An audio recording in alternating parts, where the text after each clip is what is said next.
This is Dr. Peterson. This is the first of a three-part screencast on RubiStar. RubiStar is a free online tool that gives teachers an easy way to find, create, and store rubrics.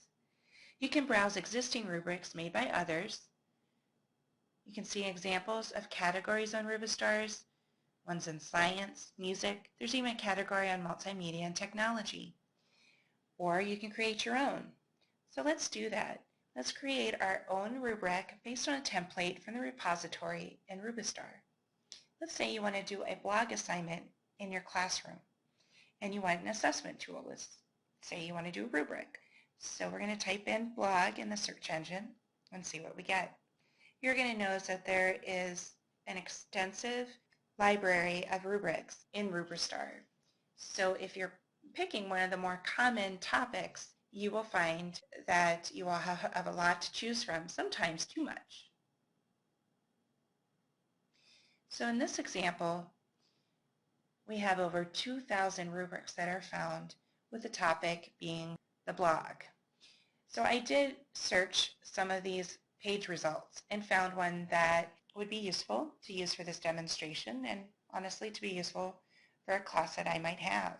What I'm going to do is put that ID number that I had found into this search engine, press view, and you'll notice you can also edit, and it says that you can analyze, although that feature is inactive.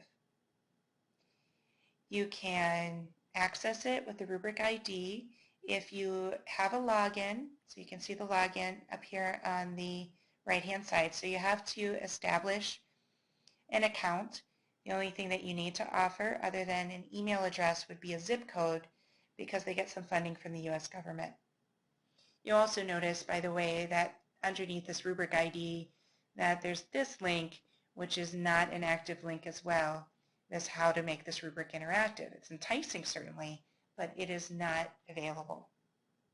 So this rubric, I think, is a fairly good rubric. I don't think any rubric that somebody else would author would be something that would be perfect for your individual classroom. Usually have some, minor modifications with your expectations or specifications of your assignment.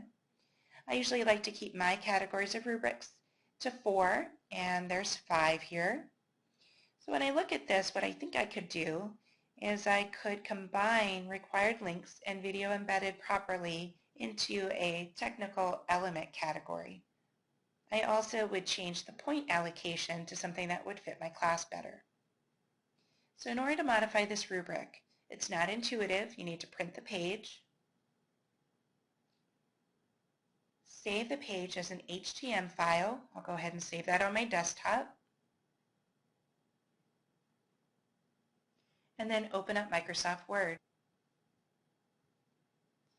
I'm going to open up that HTML file from my desktop again, but now in Microsoft Word. I have a table that I can modify and modify according to my specifications. So if I went in to the table tools and layout, I need to highlight my table, go to properties, and change my preferred width to, let's say, 7 inches. Let's see what that looks like. There we go. That looks better. Then I now can do this as you would any Microsoft Word document. So I can go in, change this category to technical elements.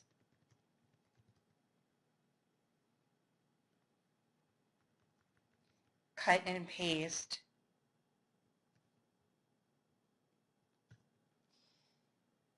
Some of the descriptions in the video embedded properly up into this technical elements section. And then just keep, after I do all the cut and paste, I can go ahead and delete that row.